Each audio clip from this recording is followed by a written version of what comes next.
de sortir de ma cuisine pour lui donner un peu de temps, pour lui donner un peu d'amitié de ma part, ben, je sortais, puis je m'assoyais avec lui et je prenais 2, 3 gorgées de thé avec lui pour lui donner une amie, vous voyez. Et puis, finalement, au bout d'1 an ou 2 ans, on a découvert que c'est un grand producteur de films et de télé qui se cachait au restaurant dans un coin tranquille pour pouvoir lire sans être dérangé. Et moi, j'y allais et je fais: ah, alors, tu sais ce qui s'est passé aujourd'hui? Le livreur de poulet n'est pas arrivé. Ah, la toilette a bouché. C'est dire n'importe quoi à ce monsieur. Et avec le temps, ben, on est devenus amis. Et quand j'ai fermé le restaurant, il m'a invité à aller manger avec lui. Et comment vous dire? Euh, quand j'ai le restaurant, la restauration, je crois, est un des métiers les plus difficiles, tellement exigeant en termes de temps. C'est long, et des longues journées. Et donc, je m'endormais beaucoup au feu rouge. Vous voyez, les feux rouges sont très longs parfois. Et si vous me donnez 2 minutes, non pas 2 minutes, 2 secondes de silence, je m'endors. Je suis comme ça, je m'endors très rapidement. Et donc, je m'endormais au feu rouge. Et quand vous vous endormez au feu rouge, votre pied, il devient léger. Et donc, il relâche, et le frein relâche, et la voiture continuait tout seul. Et donc, la voiture frappait la voiture en avant. Et j'ai eu quelques accidents comme ça. Et un des trucs que j'ai trouvé pour rester éveillé, c'était de prendre des notes, des to-do lists. Qu'est-ce que je dois acheter le lendemain et tout ça. Et puis après un moment, j'avais plus de things to do. Alors, j'ai commencé à faire des listes de choses que je connaissais, de villes que je connaissais, de pays, de couleurs, de verbes, n'importe quoi. And after a while, ben, j'avais plus d'idées pour les listes. Et là, j'ai commencé à prendre des notes. Et, euh, et quand j'ai fermé le restaurant 1 mois plus tard, mon mari qui est canadien, il m'a dit, ben là, tu vas arrêter. En fait, it was a penalty period. Il m'a dit, comme au hockey, you're just on the bench pour 1 mois pour rêver à ma carrière de rêve au lieu de changer à tous les 5 ans. Et je ne savais pas par où commencer pour rêver. Vous voyez, parce qu'il faut beaucoup de connaissances pour rêver. J'ai eu la chance de rencontrer une astronaute canadienne qui est allée dans l'espace. Et moi, personnellement, je n'avais jamais rêvé d'aller dans l'espace parce que j'ai le vertige. J'aime pas, et puis je suis pas une scientifique, donc je ne sais pas quoi faire dans l'espace, vous voyez. Et comme ça, je l'ai rencontrée dans l'ascenseur et je ne savais pas quoi lui dire parce qu'elle est tellement intelligente et tout ça. Et donc, j'ai juste dit, j'ai posé une question parce que des fois, la meilleure défense, c'est une attaque. Donc, j'ai dit, si je lui pose une question, elle ne saura pas que je suis une idiot, you know, that I don't know anything about space. Alors, j'ai dit, qu'est-ce qui vous manque de l'espace? What do you miss from space? Et comme ça, il m'a dit, elle était la seule femme de son groupe dans l'espace et quand elle se lavait, elle demandait aux hommes de lui donner un peu d'intimité pour qu'elle puisse se déshabiller complètement. Parce qu'elle dit, dans l'espace, si on n'a aucun vêtement sur soi et qu'on ne touche à aucune paroi, notre peau n'a plus aucune stimulation. Il n'y a plus aucun stimuli. Et si la peau n'a pas de stimuli, on ne sait plus où notre corps commence, où s'arrête. Et donc, on n'a plus de corps. Et elle dit, cette sensation-là est tellement particulière qu'elle rêve de retourner dans l'espace juste pour pouvoir revivre cette sensation-là. Et puis l'ascenseur est arrivé dans le lobby and she left.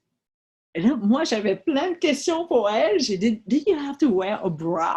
I wanted to know if she had to wear a bra. Mais en fait, j'ai repensé après parce que, en fait, dans l'espace, tout flotte. Alors peut-être que c'est pas nécessaire to have a bra, you know, they hold by themselves. Mais, et là, elle me dit, ben voilà, elle est partie. Et depuis elle, c'est vrai que je rêve aussi d'aller dans l'espace. You know, just to stand there naked, right? Euh, et vivre cette sensation-là. En fait, donc, je ne savais pas par où commencer pour rêver une carrière. Et donc, pendant le mois de pénalité à la maison, j'ai juste rentré les notes que j'avais écrites dans la voiture au feu rouge. Et quand le producteur m'a invité à manger, je suis allée luncher avec lui et il m'a dit, qu'est-ce que tu fais de tes journées? Je dis, ben voilà, I'm on the bench. Je suis en pénalité. Et il m'a dit, oui, mais qu'est-ce que tu fais précisément? Et je lui ai dit, voilà, je rentre des notes que j'avais dans l'ordinateur pour passer le temps. Et il m'a demandé de lui envoyer. Et j'avais peut-être 20 pages. Et il m'a dit, il était prêt à la porter chez un éditeur. Et j'ai dit, ben non, parce que my penalty period was about to end. Et puis, je n'étais pas certaine de pouvoir aller jusqu'à la page 25. Donc, non, ben non. Et puis, il m'a tout simplement dit, ah, je te conseille de continuer. Et après un mois, je vous dirais que mes fesses ont commencé à prendre la forme du fauteuil et j'aimais beaucoup écrire and I got hooked, I got addicted to it. Et donc un mois, j'ai pris un mois, puis un autre mois, puis un autre mois. Et finalement, c'était un an. Et j'ai remis le livre et le livre a été accepté rapidement. Et la France l'a acheté aussi en dedans de 24 heures, je vous dirais. Et quand la France a acheté, ben, il y a eu 10 autres pays en Europe et puis 10 autres. Et puis là, on est dans 39 pays. Et je ne sais pas ce qui est arrivé. Vous voyez, ça arrive comme ça. Donc, l'Ukraine est un des derniers pays à acheter. Et donc, j'ai la chance de voyager beaucoup et de rencontrer beaucoup de gens, ouais, beaucoup de pays. Et chaque pays lit ce livre-là différemment. Euh, c'est c'est assez fascinant. En Espagne, entre 9 heures du matin et 6 heures le soir, j'avais 14 journalistes différents. Et l'Espagne, c'était la question des femmes. Pour eux, ce livre-là parlait de la force des femmes. Et puis en Italie, ils ont inventé un mot qui est le multiculturalité pour m'offrir un prix qui était un prix de multiculturalité, un nouveau mot, parce qu'ils voulaient, bon, enfin, il y avait ils voulaient parler de l'immigration. Et donc, on m'invite souvent maintenant comme, comment on dit ça déjà, des rats de laboratoire. Ouais, lab rats, that's how you call it. Je sais pas, oui. Des guinea pigs, c'est ça? De dire, ah, vous voyez, une immigrante, ben, une réfugiée, si vous la prenez 40 ans plus tard, ben, elle devient elle. Et donc, je suis un peu cet exemple qu'on prend pour dire, c'est pas si mal si vous prenez un réfugié. Parce que, vous savez, un réfugié, quand vous allez dans un camp de réfugiés, on ressemble à des arbres morts, des arbres en hiver. Il n'y a plus de feuilles, il n'y a plus rien. On ne mange pas, on ne boit pas, on dort par terre, on se fait piquer par toutes sortes d'insectes, donc on avait des infections partout. Et donc, même moi, il y a une photo de nous dans le camp, et vraiment, sachant ce que toute ma famille est devenue, et on était 13 personnes, euh, je me disais, mais comment est-ce que les agents canadiens ont pu nous choisir? Parce que même moi, je ne me choisirais pas. Parce qu'il n'y avait rien dans les yeux. On ne pouvait pas projeter un avenir du tout à ces 13 personnes-là. Et pourtant, ben voilà, 40 ans plus tard, ben, il y a un actuary, un ingénieur, non, deux ingénieurs, des gestionnaires, des dentistes, des architectes et tout ça. Et je me dis, mais it's a bet. Quand on choisit un réfugié, c'est un pari. It's a bet. You don't know how it's gonna be, how it's gonna turn out. Mais la chose, c'est qu'un un réfugié, c'est quelqu'un qui, je vous dirais, s'il a survécu à travers tous ces obstacles-là, sans mourir, très souvent, c'est parce qu'ils sont un peu surhumains, vous voyez? Et normalement, c'est les humains, les superhumans qui vont pouvoir repousser et cette âme-là va donner quelque chose. On ne sait pas si ça va donner des pommes ou des pommes de terre ou des raisins, mais ça va donner quelque chose. Et personnellement, je suis née avec beaucoup, beaucoup d'allergies. Je ne pouvais pas manger des œufs, du poisson, des fruits de mer, du lait. Et quand il faisait froid, au Vietnam, froid, c'est pas très froid, hein. Froid, c'est chaud. J'enflais de partout. La même chose quand il y avait du vent, j'enflais. Euh, Vraiment, là, from inside the ears to my toes, vraiment, j'étais très allergique à tout. Et après 4 jours en bateau, je suis arrivée en Malaisie et le premier repas qu'on a reçu, c'était des sardines en boîte, vous voyez, avec du riz. J'ai mangé, aucune réaction allergique, fini. Et après, dans le camp, on mangeait du poisson 6 jours sur 7. Et la plupart du temps, je vous dirais 99% du temps, le poisson était pourri parce qu'il n'y avait pas de réfrigération. Donc, c'était, voilà, le poisson, quand vous ouvrez le poisson, il y avait plein de verre à l'intérieur parce que c'est un pays chaud, hein. Et donc, tout vivait très rapidement. Et mon père disait souvent qu'on devait avoir des protéines seulement à partir des poissons. Mais là, on a en plus des protéines gratuites des vers. Donc, on était très heureux d'avoir des protéines en plus. Et moi, je vous dirais que je crois que les vers ont mangé les allergènes du poisson. Donc, j'ai mangé et je n'ai pas eu de réaction allergique. Et après ça, ben, je vis au Canada. Vous imaginez? Un des pays les plus froids au monde, avec des vents violents et puis rien.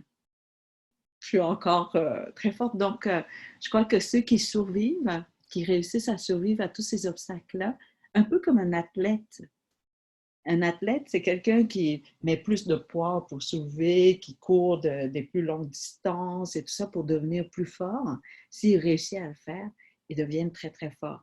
Et donc, je pense que pour un réfugié, c'est la même chose. Ce sont des épreuves qui font que notre système devienne plus fort, en fait. Voilà. Désolée, je ne pensais pas du tout vous parler de ça. J'ai une question. Euh, Oui. Est-ce que le pays est est-ce que le Vietnam est un des pays où on vous lit? Est-ce que vous avez Euh, été traduite ou vous avez peut-être traduit en vietnamien? Qu'est-ce qu'on pense? Et est-ce que vous visitez là-bas de temps en temps ou régulièrement? Quand j'étais avocate, j'ai eu la chance d'aller travailler au Vietnam pendant quelques années. Après, quand je suis devenue écrivaine, j'ai eu la chance d'aller au Vietnam avec notre gouverneur général, qui est considéré comme étant le numéro un, le chef d'État, si vous voulez. Et, euh, et je vous le raconte comme ça, vous voyez tout de suite. Donc, on arrive là, on était avec le président du Vietnam, avec le premier ministre du Vietnam, tout ça, on discute, bla, bla, bla. Et après, on m'a invité juste moi à aller prendre un thé dans une salle à côté. Et moi, je ne savais pas, donc j'ai juste suivi la personne et je me suis assise à prendre un thé seul, comme ça. Et je ne savais pas qu'entre-temps, le reste du groupe, de la délégation, était en train de se faire prendre en photo avec le président et le premier ministre. Parce que si j'étais sur la photo, il fallait mettre en dessous auteur ou écrivaine. Et ça, pour un pays comme le Vietnam, où la culture est très contrôlée, c'est très difficile. On pose souvent la question, mais à quoi sert la littérature, à quoi sert l'art et tout ça? Mais dans un pays totalitaire ou plus restrictif, les premières personnes qu'on bloque sont les écrivains, les journalistes ou les artistes. Et donc, oui, le livre il y a des éditeurs qui sont intéressés à mon livre, mais ils m'ont dit qu'il faudrait qu'ils enlèvent les mots comme boat people. Et le livre est tout petit. Donc, si vous enlevez les mots boat people, il ne reste rien dans le livre. Il reste juste la couverture. Et aussi, comment est-ce qu'on peut expliquer que je suis arrivée au Canada? Il n'y a pas de logique. Et donc, ma réponse, c'est que je crois qu'on devrait attendre un peu quand le pays va être plus prêt. Et ça se comprend, un pays, pour changer, c'est comme un train qu'on veut tourner. Ça prend du temps. C'est difficile. Et donc, je comprends que le Vietnam soit très, très prudent avant de... Voilà. Et ils ouvrent vraiment juste un petit peu à la fois. Et vous connaissez peut-être le livre de Sympathizers de Viet Nguyen, je crois. Alors lui, il a écrit un recueil de nouvelles, of short stories. Et dans ce recueil-là, ça a été publié au Vietnam, mais il y a une histoire qui n'était pas acceptée. Et M. Viet, il a dit, vous ne pouvez pas enlever une histoire. Donc, et la négociation à la fin, c'est que cette histoire-là n'est pas imprimée, mais les pages restent blanches dans le livre. Juste pour montrer qu'il y a eu censure. Et donc, c'était une des méthodes, si vous voulez. Mais moi, je ne suis pas allée jusqu'à là, de faire bip dans le livre. Voilà, donc, mais comment dire, je crois que le livre est vendu circule en français ou en anglais au Vietnam. Okay. Mais par des gens qui visitent et qui laissent le livre. Mais il y a une femme qui voulait monter une pièce de danse à partir du livre Rue et elle n'a pas eu le permis pour le faire. Et c'est une pièce de danse sur scène. Et donc voilà. Mais vous savez, c'est normal en même temps parce que le livre, dès la première page ou deuxième page, je ne sais plus, dit ben, on s'est enfui parce qu'on avait peur du communisme. Et le parti au pouvoir en ce moment est un parti communiste, un parti unique en plus. Ouais. Donc, c'est tout à fait compréhensible que pour le Vietnam, ce n'est pas possible. Voilà. D'accord, merci. Est-ce que vous avez d'autres questions? Oui. Est-ce que vous travaillez sur un prochain livre? Et est-ce qu'avec la pandémie, le confinement et toute cette histoire, tout ce printemps, est-ce que c'est plus difficile pour vous de travailler, plus facile? Et si vous avez plus de temps pour lire, qui est-ce que vous lisez? Vous savez, oui, je suis en train d'écrire le prochain. Je devrais le terminer. Je devais l'avoir terminé déjà il y a 2 mois. Donc, non, il y a 2 ans. Je suis 2 ans en retard pour ce projet-là. Et le projet parle du Operation Baby Lift, que vous connaissez peut-être. Et pourquoi? Parce que, bon, je vous raconte un peu l'histoire. C'est que j'ai rencontré une food stylist en TV set. Et puis, elle connaissait très bien la nourriture vietnamienne. Et j'ai dit, mais comment ça se fait que tu connais si bien et tout? Et elle dit, mais c'est parce qu'elle a 5 frères et sœurs qui sont vietnamiens, alors qu'elle, elle était, voilà, blanche, Jewish. Bon, j'ai dit, mais comment? Elle a raconté que sa mère, Naomi Bronstein, était une des personnes qui ont fondé des orphelinats au Vietnam. Et Naomi Bronstein a accouché la food stylist, Heidi, 5 jours avant qu'elle prenne l'avion pour retourner au Vietnam pour mettre les bébés dans l'avion pour le Operation Baby Lift. Et donc, Heidi était encore dans un incubateur. Et alors, quand elle a quitté pour aller sauver les orphelins vietnamiens. Et donc, elle était une des personnes qui a mis les bébés dans l'avion et qui devait partir avec l'avion. Et comme vous savez, c'est un avion militaire. Donc, les bébés n'avaient pas de place, étaient mis dans des boîtes strapped to the floor of the cargo plane. Et il y a ses collègues qui ont dit, écoute, demain, il y a un autre avion. Alors, débarque de l'avion, va chercher d'autres orphelins pour l'avion de demain et nous, on va s'occuper des enfants. Et elle est descendue de l'avion et imaginez, l'avion a décollé alors qu'elle était encore standing on the tarmac quand elle a vu l'avion exploser devant ses yeux. Et il y a un journaliste qui a pris la photo de Naomi Bronstein avec le visage horrifié et les yeux, vous voyez le feu dans ses yeux, en fait. Et donc, je ne pouvais pas croire, je vous en parle, puis j'ai encore des frissons que je rencontre la fille de cette femme. Elle était encore vivante à ce moment-là et elle est morte 24 heures après que j'ai entendu cette histoire. Et pourquoi je voulais parler que mon personnage vienne de cette histoire, c'est que j'ai entendu un militaire qui est allé secourir les survivants de cette explosion. La moitié de l'avion a survécu et il disait que tout le monde était unconscious parce que, bon, il y a eu la dépressurisation, donc tout le monde était unconscious et donc il prenait les cadavres, tout comme les survivants, et il y avait un bébé qui était en parfait état. Aucune blessure, même pas une égratignure. Donc, il a pris le bébé, il était sûr que le bébé était vivant. Et quand il a soulevé le bébé, il disait que ses doigts se souviennent encore de cette sensation-là. It was like a bag of marbles. Parce que tous les os à l'intérieur étaient cassés en morceaux.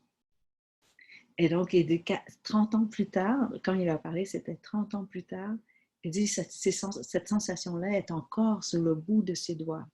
That bag of marbles. Et ça m'a vraiment, cette image-là m'a saisie, mais aussi parce qu'il y a une journaliste qui a réussi à retrouver la personne responsable du programme Operation Baby Lift, qui a créé l'opération et qui a dit que it was, comment il disait ça? Il disait que c'était une opération d'image. Il ne voulait pas vraiment sauver les orphelins.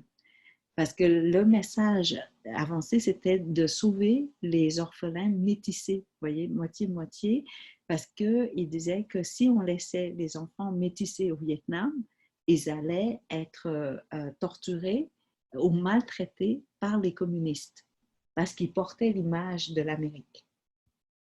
Mais ce monsieur-là, il a dit, ben non, ce n'était pas du tout pour les enfants. C'était une image pour les États-Unis qui se retiraient et ils ont fait l'opération un mois avant la fin de la guerre pour avoir la photo du président Ford avec les bébés pour, comment dire, pour qu'il y ait une image positive avant le retrait complet des États-Unis. Et il disait, c'est sûr, on savait que les enfants allaient être complètement ignorés par les communistes parce que sont des children of dust. Et children of dust, c'est une expression qui a été traduite du vietnamien. On appelait ces enfants-là la poussière de vie. Vous voyez que ça, ils ne valaient rien du tout. Et s'ils ne valaient rien, et s'ils n'avaient pas de valeur, mais aucun gouvernement va les regarder parce qu'il n'y a pas d'emprise, il n'y a pas de valeur de chantage. Et donc, c'était a pure image operation pour ça. Et ça m'a saisi parce que c'est sûr qu'on ne connaîtra jamais les vraies intentions des guerres, mais quand c'est dit comme ça, quand on l'entend, c'est toujours très saisissant pour moi. De dire, alors que j'étais là, vivante, et tout ça se passait dans ma plus grande ignorance. Et pendant 30 ans, 35 ans, j'avais toujours cru que c'était pour sauver les enfants métissés. Et donc, je me dis, il faudrait que je raconte l'histoire. Et voilà, donc un de mes personnages, un des deux personnages principaux est un bébé qui a survécu au crash. Voilà, donc non, la pandémie ne m'a pas empêché d'écrire, mais je vous dirais que mon plus vieux garçon qui a 20 ans, il a terminé sa 2e année de droit, donc bientôt, he'll move out. Et pour moi, c'est peut-être ma dernière année où j'ai ma famille où on mange ensemble, où on discute, où on échange. So I try to savor every single minute of it. Et donc, pendant le jour, je ne veux pas travailler, je ne fais rien. Je suis en train de cuisiner, je leur parle. I don't want to miss anything, not even a sentence from them. Et donc, je travaille surtout la nuit, de 11 heures à 4 heures du matin. Et c'est le temps où j'écris, en fait. So, if you suffer insomnia, you can call me up. I'm always on. Une question. Oui. Le titre de le livre, ça va être, vous le savez déjà? Ah oui, ça va être E-M, qui veut dire petit frère ou petite sœur, parce que, vous voyez, la langue vietnamienne n'a pas de pronom personnel. On n'a pas du tout le I, you, he, she, we, on n'a rien de tout ça. Donc, quand vous rencontrez quelqu'un, il faut établir tout de suite qui est plus vieille que qui. Même d'une seule journée, je dois vous appeler grande sœur ou petite sœur. Parce qu'on n'a pas de pronom personnel. Donc, tout de suite, grande sœur parle à petite sœur. Donc, quand vous entendez deux Vietnamiens parler, vous pouvez établir tout de suite que elle est en train de parler à un monsieur qui est plus jeune que son père. Parce que s'il était plus vieux que mon père, ça aurait été un autre nom. Et vous pouvez même dire que ça, c'est un oncle plus jeune, mais du côté du père et non pas de la mère. C'est très, très précis.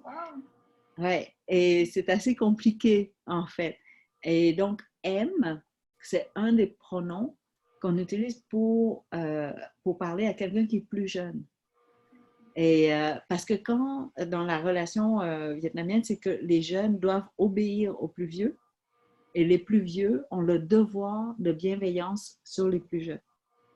Et donc, le mot M, pour moi, est très doux parce que c'est un mot où c'est quelqu'un qu'on protège, en fait. Fragile. Oui, et le mot M en français, le son, c'est aimer. Et c'est pour ça que je vais l'appeler M parce que le petit bébé, il y a une photo peut-être que vous avez déjà vue, la photo d'un enfant dans une boîte de carton sur le trottoir au Vietnam. Et puis, il y a un autre garçon couché à l'extérieur de la boîte de carton à côté. Les deux dormaient, en fait. Et la personne qui a pris la photo a sauvé, en fait, du moins la fille dans la boîte de carton. Elle est aujourd'hui haut gradée dans l'armée américaine. Et donc, mon personnage principal va être cette petite fille dans cette boîte de carton et le garçon qui va la retrouver plus tard et qu'il a toujours appelé M parce que c'est la petite qui prenait soin. Donc, voilà. Super. Ça sort quand? Oh! Il faut que j'arrête de parler et de travailler, en fait. Merci, merci. Parce que, vous savez, il y a eu une fille, en tout, je crois qu'il y a au-dessus de 3000 enfants qui sont sortis du Vietnam. Et il y en a une qui était très métissée, donc on ne pouvait pas dire qu'elle était vietnamienne. Elle a été adoptée par une famille dans le sud des États-Unis, je crois. Et la famille les parents voulaient protéger la petite fille contre le racisme. Donc, les parents n'ont jamais dit à la petite qu'elle était vietnamienne. Donc, ils l'avaient toujours traitée comme, une Américaine blanche. Et c'est seulement sur le tard, dans la trentaine, qu'elle a découvert qu'elle avait du sang vietnamien. Et ça a bouleversé complètement son parcours, quoi, parce qu'elle se pensait être une personne et puis finalement, elle était une autre. Et donc, je vais faire un mélange de toutes ces histoires, si vous voulez, à travers les personnages. Voilà. Super. Merci. Est-ce que vous avez d'autres questions? Vous n'en pouvez plus, hein? Oui, Rachel?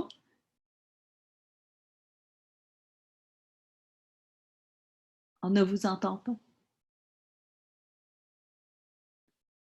On ne vous entend pas parce qu'il faut ouvrir le micro. Un moment. Oui. OK. Vous avez dit que la réaction en différents pays était différente, que les questions qu'on vous pose sont différentes d'un pays à l'autre. Mais qu'est-ce qu'il y avait en commun entre les réactions entre pays? La réaction en commun, je vous dirais encore aujourd'hui, je ne comprends pas que ce livre puisse intéresser un lecteur ukrainien ou un lecteur ou une lectrice suédoise. Vraiment, quand j'ai écrit ce livre, je pensais qu'il y aurait juste ma famille, mes amis qui allaient lire. Jamais je pensais qu'il y aurait un lectorat. Le point en commun, je ne sais pas pourquoi, mais chacun se sent très interpellé. They could relate to the story, strangely enough. Et je ne sais pas pourquoi, par exemple, quelqu'un qui a 14-15 ans, qui ne connaît vraiment pas l'histoire de la guerre du Vietnam, rien, mais qui réussit à aimer le livre. Et ça, c'est un mystère pour moi, parce que le livre est enseigné dans beaucoup d'écoles, vraiment beaucoup d'écoles en Europe et au Québec et au Canada. Et je leur pose toujours la question, how could you be interested in this book? How could it speak to you? Et je ne comprends pas. Et très souvent, les plus jeunes, ils lisent pour la question identitaire. Qui suis-je? Parce qu'eux, ils sont dans la quête identitaire. Donc, ils me posent des questions sur la quête identitaire. Et en France, par contre, c'est plutôt la structure, l'écriture. Ils trouvent que j'ai une structure très particulière, ou sinon une langue voilà, particulière. Et je leur ai dit, mais ce n'est pas particulier. C'est tout simplement parce que je ne maîtrise pas très bien la langue française. Donc, j'écris comme je peux avec le handicap. Vous voyez, c'est comme si j'étais une coureure, mais avec seulement une jambe. Et donc, vous voyez ma trace. Et je cours étrangement dans le... Oui, et donc, j'ai l'impression que ma structure est étrange parce que je ne maîtrise pas bien le français. Et je fais des erreurs sans le savoir. Par exemple, dans Man, j'ai parlé de cette histoire-là, et puis c'est une histoire vraie, c'est que je pensais que le mot rebelle voulait dire belle de nouveau. Vous voyez, rebelle. Je n'avais pas cherché dans le dictionnaire parce que j'étais sûre de la réponse.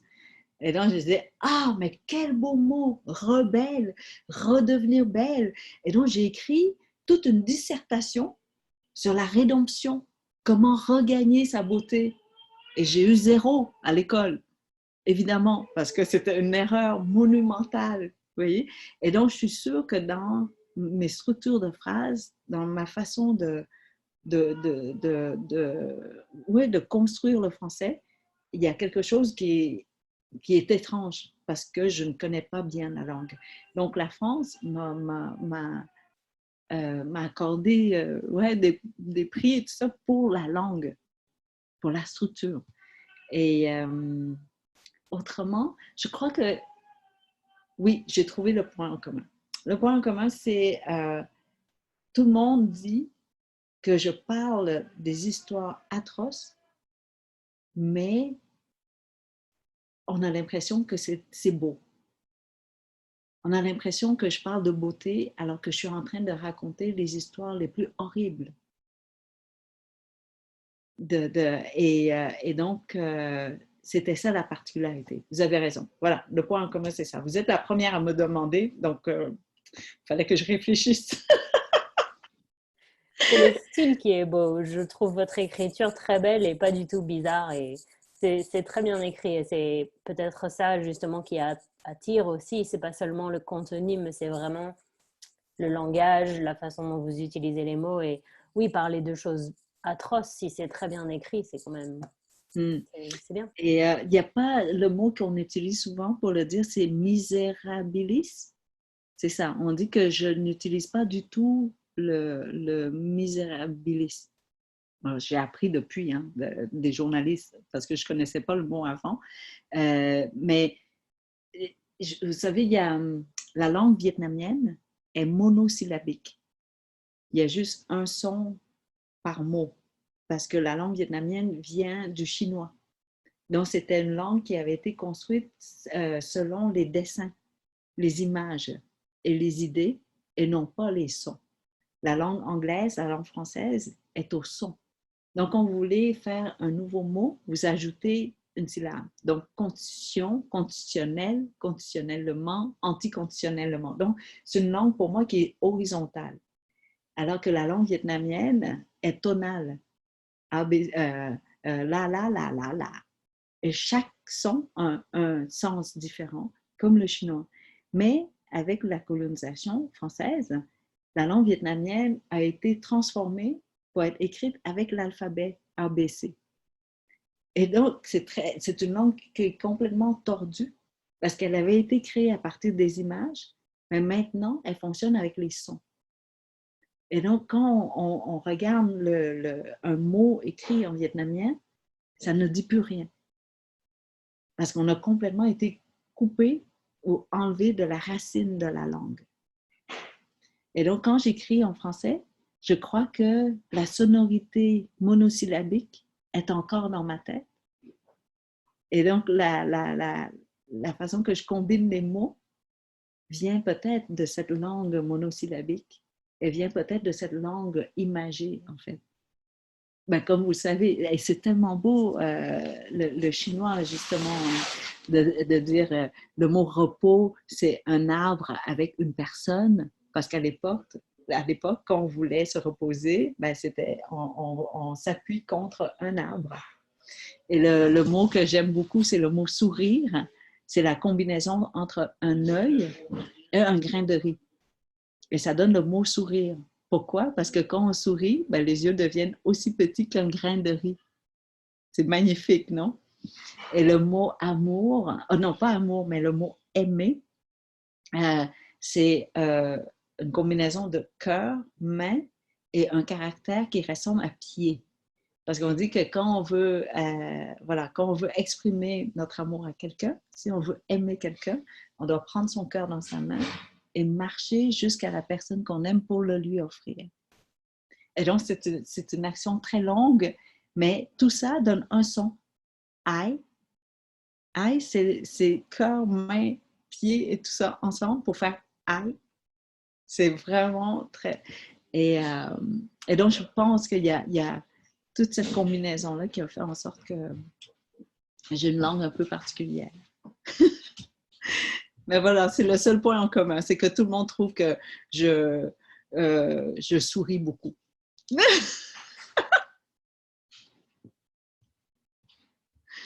Voilà. Est-ce que vous avez d'autres questions?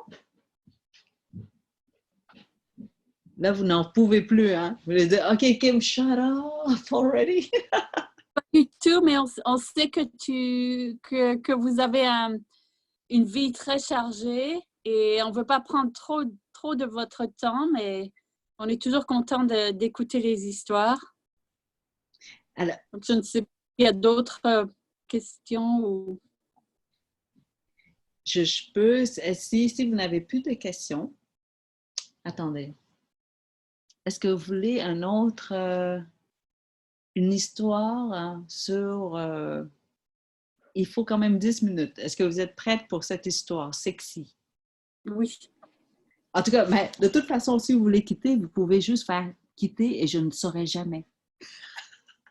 You just leave me. Ou, comme mon mari fait, il s'endort devant moi. Et puis, j'arrête quand il s'endort.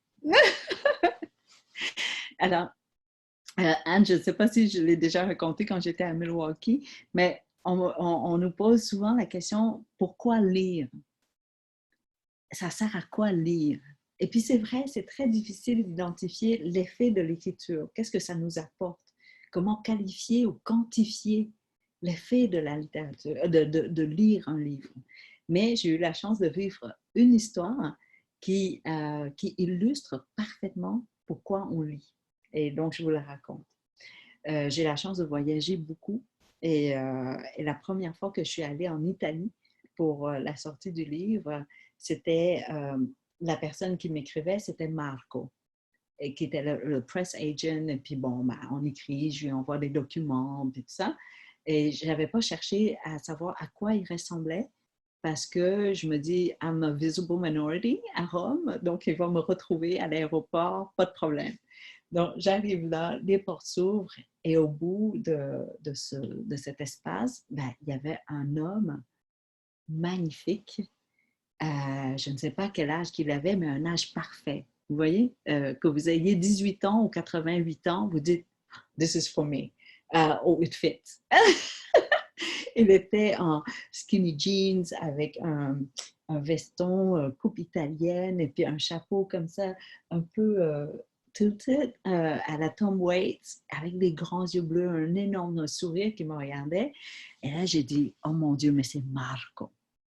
Et Marco, ben, j'ai dit, mais comment je vais faire pour passer 10 jours avec lui sans, voilà, pour résister à la beauté. Parce qu'à un moment donné, la résistance à la beauté explose, que c'est pas possible. Et donc, je marchais vers lui et je me dis, mais il faut que je me rende désagréable pour qu'il ne m'aime pas. Et comme ça nous garderait une distance. Et donc, j'arrive comme ça et je dis, OK, turn yourself into a diva. Alors, j'ai dit, alors Marco. Et on était en décembre, j'ai dit, I know this is December, but I'm not gonna leave Italy without eating gelato. Et je pensais que c'était comme au Canada. Au Canada, le Dairy Queen est fermé en décembre. Il n'y a pas de Dairy Queen. Alors, je pensais que c'était un grand défi, un challenge. Alors, il m'a dit, no problem. Parce qu'en Italie, gelato is always open. There's always a gelato. Et donc, je dis, ben oui, d'accord. Et donc, on prend le train et on va à Bologne. Et il me dit, c'est l'endroit où je devrais avoir mon premier cornet de gelato parce que c'est la ville gastronomique de l'Italie anciennement et tout ça. Donc, on rentre dans une place artisanale, all homemade, au lieu des places commerciales où il y avait 100 saveurs. Là, il n'y avait que 10 saveurs. Elle me dit, bah, tu peux choisir. J'ai dit, non, I take them all. Il n'y a pas de raison de choisir. On choisit déjà sa maison, son métier, sa voiture, bon, son mari et tout ça. Gelato, I can take them all. OK? 10. Et là, la propriétaire, elle était là et elle m'a dit, non, I don't have anything. Well, elle n'avait rien pour servir 10 saveurs. J'ai dit, ben, comment vous savez? Elle dit 2 saveurs par cornet. J'ai dit, OK, 2, 5 cornets, 10 saveurs. Elle dit, non. Il fallait absolument que je savoure chacune des saveurs. Un peu comme soupe, l'histoire dans Seinfeld, le monsieur qui vend la soupe, là, qui ne veut pas vendre trop de soupe. Donc, c'était la même chose. Elle dit, non, je te donne un cornet, le premier, et c'était mascarpone et white chocolate. Ça goûtait le ciel dans la bouche, vous voyez. Et là, je me suis retournée, il y avait 2 hommes italiens en cravate, veston, coupe italienne parfaite, qui étaient en train de lécher des cornets. When do you see that? You know, 2 men in a suit, leaking a cornet. Et là, j'ai dit, mais je suis comme dans un fantasy island. Oh my God! Et là, Marco était là et il did some small talk. Il dit, alors, quel genre de musique que t'aimes? Et j'ai dit, je connais rien en musique, donc j'aime Leonard Cohen pour les mots. Et j'ai dit, tu sais, il a écrit la chanson Suzanne où il dit, she touches you with her mind. Oh mon Dieu, quelle image et tout. Et pendant que je disais ça en mangeant la crème glacée, il s'est penché et il m'a chanté Suzanne en anglais avec un léger accent italien. Do you see my problem? Alors, je me suis retournée, j'ai dit, OK, Marco, rule number 1 of this tour, no more singing. J'ai dit, j'ai 2 enfants à la maison, à Montréal, je dois vraiment prendre l'avion pour retourner à Montréal. I have to use my air ticket to leave Italy. Okay, so no more singing. That's rule number 1. Alors, je me suis transformée en mère vietnamienne, chiante. J'ai dit, alors Marco, qu'est-ce que tu as étudié à l'université? Et il m'a dit Russian literature. J'ai dit, mais pourquoi Russian literature? Et là, il m'a dit qu'il était champion aux échecs au niveau national quand il était adolescent. Et c'est pour ça qu'il est intéressé à la culture russe. Et j'ai dit, mais je ne connais rien à la littérature russe. Donc, you'll give me a crash course between now and the end of the tour. Je dis, pas de problème. Donc, on rentre dans le train, on va à Milan. Et à Milano, où on était, c'était en face de l'université, c'était magnifique, évidemment. Donc, je lui ai dit, il nous reste 20 minutes avant le train, viens, on va aller visiter l'université encore une fois, because I want to absorb as much as I could des esprits de philosophes, de mathématiciens, de physiciens et tout ça de cette université. Et là, on rentre dans l'université, on marche et on passe devant a chapel, la chapelle de l'université. Et j'ai aucune religion, mais j'aime beaucoup le son dans les églises, dans les chapelles, dans les temples et tout ça. Et j'ai dit, Marco, on rentre dans la chapelle. On est rentré dans la chapelle et il n'y avait personne. Donc, le son était parfait, vous voyez. Et donc, j'ai dit, mais on reste un peu. Et du coin de l'œil, j'ai vu le confessionnal. Et j'avais toujours rêvé d'aller dans un confessionnal parce que dans les films, tous les secrets sont racontés dans la petite fenêtre du confessionnal et je n'avais jamais été dans un confessionnal parce qu'il y avait toujours quelqu'un dans l'église, donc on ne peut pas. Et là, j'ai dit, this is my chance. On va dans le confessionnal. Et il m'a dit non, c'est pas possible parce qu'il est catholique et ça serait un blasphème pour lui d'aller s'asseoir à la place du prêtre. Et j'ai dit, but I'm not a Catholic. Alors moi, I'll be the priest and you go on the other side. Et donc, il est allé de l'autre côté, il est allé dans la fenêtre et il m'a raconté qu'il était à Torino. Il s'en allait à une conférence de presse et en route, il a perdu un bouton de sa chemise. Il était trop en retard pour retourner à l'hôtel pour changer de chemise et il a trouvé une couturière dans un trou, vous voyez, juste elle et la machine, tout petit. Donc, il est rentré là pour demander de l'aide. Et elle a dit, et elle a relevé sa tête et il disait, elle était sublime. His heart skipped a beat. Et là, elle s'est levée, puis elle a marché vers lui. Et il disait, elle était plus âgée. J'ai dit, qu'est-ce que tu veux dire par plus âgée? Il dit, dans la quarantaine avancée. J'ai dit, mais ça, c'est mon âge. That's a perfect age, you know. Et là, il dit, oui, she was like a ripe fruit walking towards you. Et donc, il dit, elle arrive comme ça, elle dit, il n'avait pas enlevé sa chemise, elle s'est penchée pour recoudre le bouton sur lui.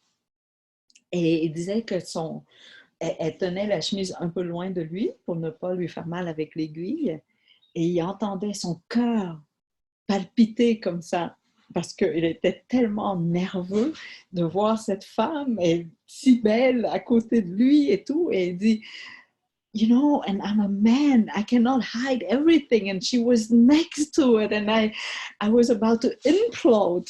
Et elle avait une robe en coton très, très usée, tellement usée qu'il pouvait voir les fils du tissu. Voyez? Et les petits imprimés de fleurs étaient juste accrochés légèrement sur les fils, et elle avait les cheveux remontés en chignon comme ça. Elle dit, all of a sudden, il a vu a drop of sweat running down on the side of her neck. And he said, that drop of sweat drew the line of adultery. And this is why Crime and Punishment has been written. And this is all you need to know about Russian literature. C'est magnifique, non? Et pourquoi je vous dis que... et c'est pas la fin. Donc, je lui ai demandé, et alors, qu'est-ce que tu as fait? Et il m'a dit, il est parti en courant avec l'aiguille encore accrochée après le bouton. Et j'ai dit, mais why did you pass on this moment? Et tout ça. And you didn't pay the woman and you stole the needle. Et là, il m'a dit, non, il est retourné le soir pour mettre l'argent dans le carte-de-porte, mais il n'est jamais retourné la voir. Parce qu'il dit, if you want to immortalize something as ephemeral as that tension, that moment, you have to let it go. Et parce que, voilà, donc il continue to fantasize about this moment 5 years later. Et je crois que c'est la meilleure histoire pour illustrer l'effet de la littérature. Parce que je me dis, si ce garçon n'avait pas lu dans sa vie, il n'aurait même pas remarqué le drop of sweat. Et s'il avait remarqué, il n'aurait jamais pu dire que that drop of sweat drew the line of adultery. Et donc, je crois que c'est grâce à tous ces livres qu'il a lus qu'il a pu donner une interprétation aussi sublime à quelque chose d'aussi banal qu'une goutte de sueur. Et donc, je pense que c'est ça, c'est à ça que ça sert, les livres. Ça nous donne le pouvoir de rendre notre quotidien sublime. Et voilà. So, if you want to go to Rome, you tell me. I'll connect you with Marco.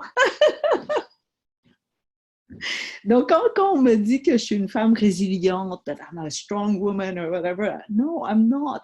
Parce que je n'ai pas eu à travailler, si vous voulez, pour devenir plus forte, pour ne plus avoir d'allergie, pour devenir ce que je suis aujourd'hui. Le seul moment où je suis devenue plus forte, c'est d'avoir quitté l'Italie. Voilà. Est-ce que vous regrettez avoir quitté l'Italie? Non, on est vraiment de grands amis, donc on se revoit et puis il raconte mille histoires qui sont magnifiques. Et puis c'est quand même le conjoint, he's the partner of my, he's the partner of my editor in Italy, my publisher in Italy, so.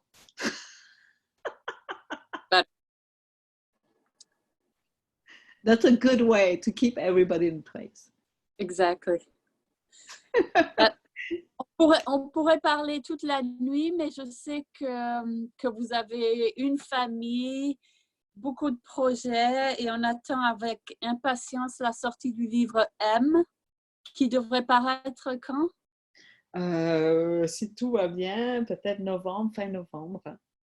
Ouais. Si tout va bien. Et Aaron a mis sur le chat des liens pour acheter au moins deux des livres de Boswell en anglais, je pense. Aaron, interrupt me if I'm wrong. Et pour acheter les livres en français, quelle est la meilleure façon pour... J'aime pas dire que sur Amazon, mais qu'est-ce que vous voulez, c'est ça. C'est l'endroit où on trouve tous les livres. Vous pouvez peut-être, si vous voulez acheter du Québec, vous allez sur leslibraires.ca. En un mot, leslibraires.ca. Et normalement, vous avez accès à tous les livres publiés ici, au Québec. Et si quelqu'un s'intéresse au livre L'autisme expliqué aux non-autistes, je ne me souviens plus de... Oui. Les livres qui sont pas de la fiction. Également leslibraires.ca. Et vous avez aussi la version anglaise de Autism Explained. Et ce n'est pas moi qui l'ai écrit parce que j'ai participé avec des spécialistes qui sont extraordinaires. On pourra faire une autre rencontre, Anne, pour ne parler que de l'autisme. C'est fascinant. Je crois qu'on a parlé une journée ensemble sur l'autisme quand vous étiez ici en 2018. Donc, je sais que ça peut être un sujet fascinant. Et est-ce que vous avez écrit des livres sur la nourriture ou oui, il y a un livre de recettes. Il y a un livre de recettes et il existe maintenant en anglais. D'ailleurs, c'est ça, il est nominé pour un prix au Canada, anglais en ce moment. Et donc, ça, je pense que vous pouvez trouver aussi sur les sites soit canadiens, soit... je ne sais pas comment ça fonctionne quand on est aux États-Unis, si vous pouvez acheter des livres sur les sites canadiens. Mais normalement, c'est sûr que, j'aime pas le dire, mais Amazon, vous devriez tout avoir. Et Et quel est le titre du livre de cuisine, de recettes? Secrets of My Mother's Kitchen. Et en français, c'est Le secret des Vietnamiennes. Et je sais que Barnes Noble avait Man, parce qu'ils l'ont choisi comme livre Book of the Month en anglais. Ouais. Et la prochaine fois, je vous dirais comment le hasard. You know, I'm the personification of the word luck. Vraiment, c'est ça. Et moi, d'être ici aujourd'hui avec vous à Milwaukee, c'est extraordinaire. Que vous soyez là avec moi. C'est nous qui avons la chance. Et Erin a écrit pas mal des sites sur le chat, si vous voulez regarder. And I can email them too after. But Yeah. Ah oui, avec Boswell et Penguin Random House, oui, voilà. Mais j'ai aucune idée. Comme je vous dis, Kim est vraiment une Renaissance woman, c'est incroyable. Et puis, il y a tout le côté couture, le droit, que vous avez toute une carrière dans le droit, donc vraiment une personne passionnante. Renaissance dans le sens où j'ai eu 2 naissances. Ça, c'est vrai. Et rebelle, non. Oui. Dans tous les sens, rebelle. Oui. Vous Merci êtes vraiment beaucoup. extraordinaire. Merci infiniment d'être là avec moi. Je suis toujours overwhelmed et j'en reviens pas que vous sachiez, que vous veniez pour me rencontrer. En fait, je suis très privilégiée. Alors, merci. Merci, Kim. merci. Thank you so much. And we hope to see you in Milwaukee soon. Or through Zoom. Right. We'll find ways to get you back. Is Milwaukee near Cedar Rapids? No. Okay, I have no idea. I have no. I don't Okay, know. I'll look it up. Cedar Rapids is Iowa, right? Yes. So it's nowhere near you. I don't know why. I thought it was next. Close. It's not far. Okay. Thank you. Thank you so much. It was very enjoyable. C'était très, très bien. Très intéressant. Et j'ai regardé tes vidéos sur YouTube. Il y a quelques vidéos sur YouTube qui sont très, très bien aussi. Ah oui. Ah, si vous voulez écouter un livre lu, c'est gratuit. Vous allez sur le livre audio Radio-Canada avec mon nom. Et c'est le livre À toi. Celui que j'ai écrit en correspondance avec un Suisse, Pascal Yanoviak, qui est magnifique. Je vais vous l'écrire.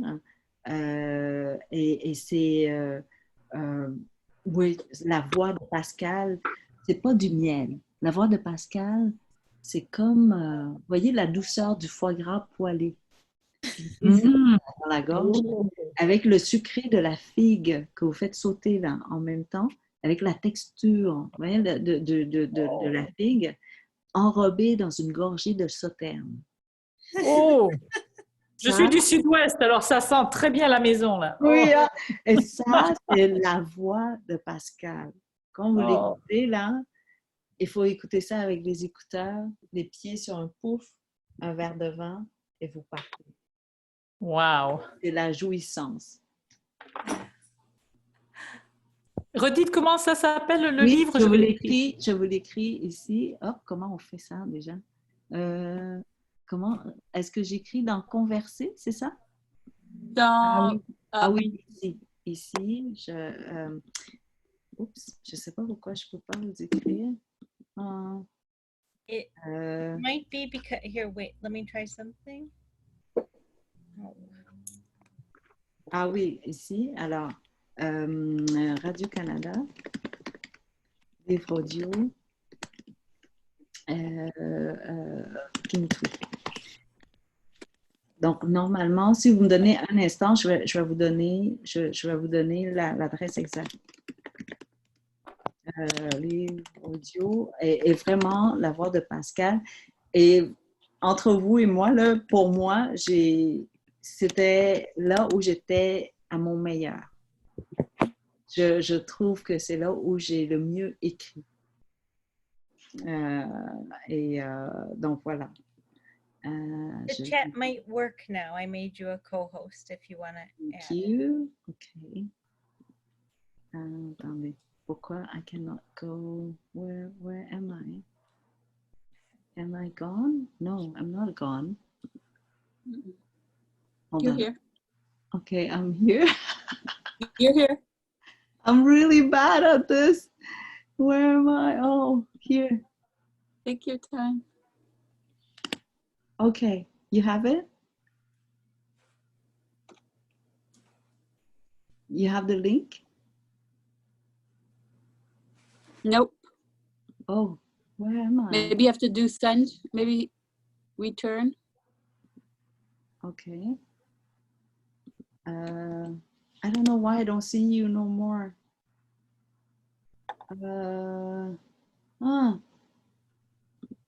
We can email it too. I can send it that way after if you Oh, want. okay. I was not on the right page. Okay, I see it. Mhm. Sorry. I've been writing to a different group. Maybe. I don't know. Okay, so you have the link and you can stop and listen to it whenever you want to stop. And his voice, vraiment sa voix. And this is another time where I was a strong woman.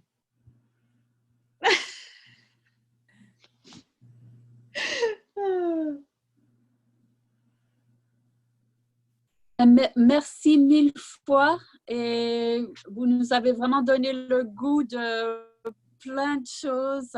C'est magnifique. Alors, je vous Et souhaite merci un pays en paix. Hmm. Je vous souhaite un pays qui va se calmer un peu à tous les niveaux. On n'est pas dans la bonne... on n'a pas bien commencé. Peut-être que ça va se calmer bientôt. Alors, je vous souhaite un pays qui ressemble au Canada. On est peut-être ennuyeux, mais calme. Merci beaucoup. Merci. Au revoir. Merci beaucoup. Au revoir.